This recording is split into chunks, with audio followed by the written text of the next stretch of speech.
4 games left. Every point matters in Group C. Nigeria have struggled for form, but at home against Rwanda could change everything. Today we'll look at how Chelle might set up, the tactics he could use, and of course, my predicted starting 11. But before we dive in, if you are new here, welcome to the channel. But if you have been rocking with me for a while, you know the drills. We're on the road to 10k subscribers, so make sure you like the video and hit the subscribe button. Let's dive into it. The international break is here, and for Nigerians, all eyes turns to you. This Saturday at Godswill Stadium, Nigeria will host Rwanda in what feels like a must-win clash for our World Cup hopes. Now let's be real, our campaign so far hasn't gone the way we expected. We have had a sluggish start, drawing 4, losing 1 of our first 6 games, and even though we picked up a win recently, we are still sitting at just 7 points after 6 matches. That leaves us trailing in Group C, while Rwanda has been one of the surprise packages. They are currently second with 8 points, levels with Benin, and just behind South Africa. The visitors has only lost 1 so far, and at one stage collected 7 points from 4 games, showing how tough they have been to break down. So what makes this game so important? Simply put, qualification is slipping away. If we don't find form now, with 4 games left, every point is vital, and against a direct rival like Rwanda, there is no room for errors. Let's talk about us first. Despite the results, the quality in our squad is undeniable. Victor Osimhen remains our talisman up front, while the likes of Ademola, Lookman, Tolu Arekodare, Samuel Chukwueze gives us firepower and creativity in attack. In midfield, we are looking at players like Iwobi to dictate play. In defense, we rely on experience to keep things tight. But the big question is consistency. Can we finally turn possession and chances into win? As for Rwanda, we can't underestimate them. They have been organized, disciplined, and clinical when needed. They are not flashy, but efficient, and that's why they have been able to punch their way high in this group. Expect them to sit down, frustrate us, and look to hit us on a counter. For us to get the job done, we need intensity from the first whistle. Quick transition, width from the wings, and Osimhen being at the little best will be key. We can't afford another slow start, because the longer Rwanda stays in the game, the more they start to believe they can nick a result. At the end of the day, this is about momentum. A win in Uyo puts us back in the race and restores confidence ahead of the remaining qualifiers. And anything less, we are leaving ourselves with a mountain to climb. So Nigeria, this is the time to stand behind the team. It's do or die. If we want to see Nigeria at the 2026 World Cup, it starts with 3 points against Rwanda. Now, if we dive into history between us and Rwanda, things get very interesting. On paper, Nigeria have the edge. With 7 meetings overall, we have won twice, drawn 4 times, and lost just once. But here's the catch. All 3 of our trips to Rwanda has ended in draws. The most recent clash came in March 2025, away in Kigali, where we secured a 2-0 win. That was an important result for us, but also shows how tough Rwanda can be to break down. They are disciplined, organized, and fearless. Whenever they face us, the margin has always been resulting, usually cagey, low-scoring affair, where one mistake or one moment of brilliance decides the outcome.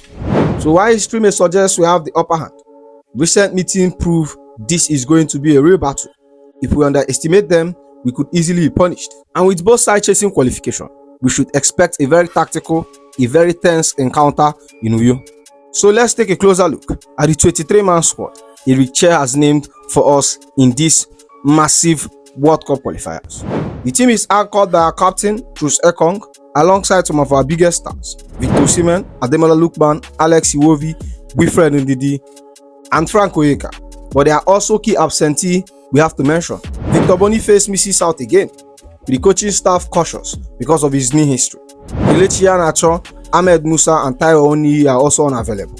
There are a lot of experience and attacking firepower missing, but it also opens the door for us to step up. Stanley Wabali gave us a scare after his late August injury, but thankfully he has been cleared and is fit to start between the sticks.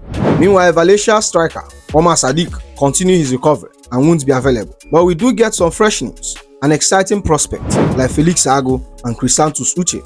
Let's run through the squad. Goalkeepers Stanley Wabali, Amos Obasegi, Adelaye Adebayo. Defenders William Chukwueze, Kevin Bassi, Ololuwa Aina, Bright Osai Samuel, Bruno Emechi, Chiedozie Awuziem, Felix Ago, and Benjamin Fredericks. And in midfield, Iwobi, Frank Oyeka, Wilfred Ndidi, Fisa Dele Bashuru, Raphael Yodika, Chrisantus Uche, And in forward, we have Ademola Lookman, Samuel Chukwueze, Victor Osimhen, Moses Simon, Sere Dese, and Tolu Arekodare. Now we have to talk about the exciting ones here. Chrisantus Uche, fresh off a move to Crystal Palace, could be a game changer if given chance. Felix Ago also add dynamism to our fullback, and even with the absence of Boniface, Awoniyi, and Iheanacho, we still have firepower in Osimhen, Lookman, and Chukwueze. And even Sere Dese will be hungry to prove himself. This squad has balance, leadership at the back, still in midfield, and enough creativity up front. What we need now is consistency. Rwanda will be tough, but with this team, we absolutely have the tools to get the job done in Uyo. Now let me give you my predicted 11. Because I think Eric Chelle will go with something between a 4-2-3-1 and a 4-4-2. The idea is to exploit the width and maximize Victor Osimhen area power. So here is my starting 11 on the screen. Let's go through it player by player.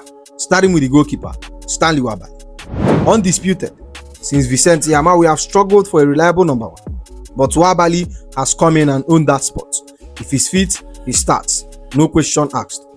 And my 2 centre back, I'm going William Troost-Ekong and Kevin Bassey. This is a great balance of experience and youth.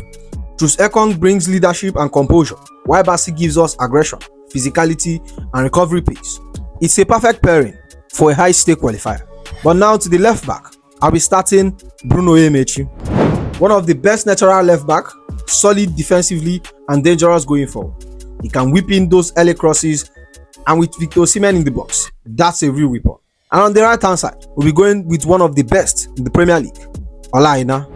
For Nottingham Forest, he has been one of the most consistent performers in the Premier League. Defensively reliable, tactical intelligent, and gives us an outlet going forward. He's easily one of the best right back in the group. And in the midfield pivots, we have Wilfred Ndidi and Frank Oyeka. This pairing gives us balance. Ndidi has the experience, positioning, and calmness to anchor the midfield, while Frank Oyeka is called the tank for a reason. Energy, pressing, breaking up play, together they form a shield for the front of the defense. Then on the right midfield, we have Alex Iwobi. Iwobi has been fantastic for Fulham and is also one of our longest serving players. His intelligence, ball progression, and ability to link midfield with attack makes him crucial. And the left midfield, we have Moses Simon, one of our most consistent performers for years. Simon offers pace, trickery, and that ability to beat defender one-on-one. He also works hard off the ball, which balances the team. And strikers, I'll be going with Victor Osimhen alongside Ademola Lookman. Now this is where it gets exciting. The 2-man strike force of Lookman and Osimhen gives us different options. Osimhen, our talisman, area dominance, relentless pressing, crucial finishing. Lookman complements him perfectly with his movement, dribbling, and ability to create something out of nothing. Together they could cause an absolute havoc for Rwanda defense. The 4-4-2 setup allows us to stay solid defensively while still carrying plenty of attacking threats. The wide players stretch the pitch, the midfield pivot protects the backline, and the front two keep the defense consistently guessing. Importantly, it also plays to Victor Osimhen's strengths. Get the service from both Frank and support from Lookman.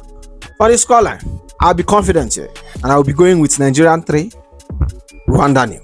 I'm backing another Victor Osimhen brace because this is exactly the kind of stage where he thrives, and I'll add a goal from Lookman to cap it off. That kind of performance and results wouldn't just give us 3 points. It will reignite our qualification campaign and restore confidence in both players and us, Nigerians. So that's the video there. Make sure you like, comment, and subscribe, and I'll see you in the next one. Goodbye.